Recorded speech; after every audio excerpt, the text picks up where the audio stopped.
آیت نمبر 89 قال یوسف علیہ السلام نے فرمایا حل علمتم کیا تم جانتے ہو ما فعلتم بیوسف و اخیہ کہ تم نے یوسف اور اس کے بھائی کے ساتھ کیا کیا تھا اذ انتم جاہلون جبکہ تم جہالت میں مبتلا تھے۔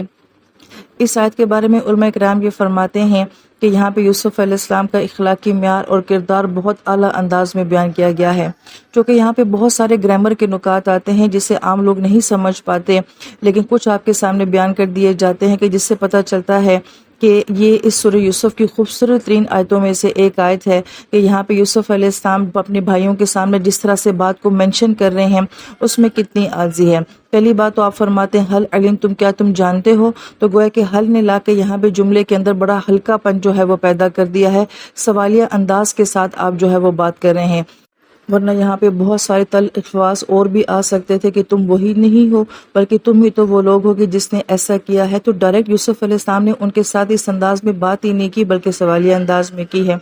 پھر فعل تم کا لفظ آیا ہے، ایک فعل ہوتا ہے ایک عمل ہوتا ہے، تو گرامر کے لحاظ سے فعل جو ہوتا ہے وہ کمزور ہوتا ہے، عمل مضبوط ہوتا ہے، تو گویا کہ آپ نے جب غلطی کو ان کی طرف مینشن کیا ہے تو ایک کمزور لفظ کو استعمال کیا ہے کہ فعل، کہ تم سے وہ جو غلطی ہو گئی تھی، اس کو عمل نہیں کہا ہے، فعل کے ساتھ اس کو بہت ہلکا اور معمولی کر کے اس کو بیان کیا ہے۔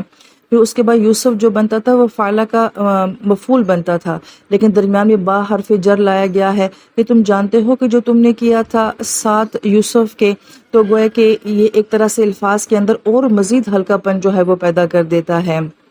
اور پھر اس سے بھی خوبصورت بات یہ ہے کہ جاہلون کہا کہ وہ علمی جہالت کی یہاں پہ بات نہیں ہو رہی ہے کہ بلکہ جہل کہا جاتا ہے کہ جب انسان اپنے جذبات کو کنٹرول نہیں کر سکتا اور جذباتی ہو کے کوئی غلط کام کر جاتا ہے، تو اس میں ایک طرح سے انسان کے لیے گنجائش ہوتی ہے کہ وہ کسی وقت ایموشنل ہو کے کوئی کام کر دے۔ تو وہ یہ کہہ رہے ہیں کہ وہ اس وقت جب تم بہت زیادہ جذباتی ہو گئے تھے، تمہیں میرے پہ بہت زیادہ غصہ آ گیا تھا اور اس جذباتی پن اور غصے نے تم سے یہ کام کروا لیا تھا کہ تم نے مجھے کنویں میں پھینک دیا تھا۔ اللہ اکبر کبیرہ، کہ جب آپ اس مقام پہ ہیں کہ آپ بادشاہ ہیں، اللہ نے آپ کو کیا عزت دی ہے، آپ سامنے والے کو بہت کچھ جتا سکتے ہیں، کہہ سکتے ہیں، شرمندہ کر سکتے ہیں، ایون یہ کہ سزا بھی دے سکتے ہیں، مگر اس وقت میں اتنی عاجزی کے ساتھ اور اتنے اخلاقی معیار کے ساتھ بات کرنا، یہ دراصل میں یوسف علیہ السلام کا وہ محسنین والا کردار تھا، اور یہ دراصل میں یوسف علیہ السلام کی بھی خوبصورتی تھی، اور سورہ یوسف کی بھی سب سے بہترین خوبصورتی جو ہے وہ یہی آیت مبارکہ ہے۔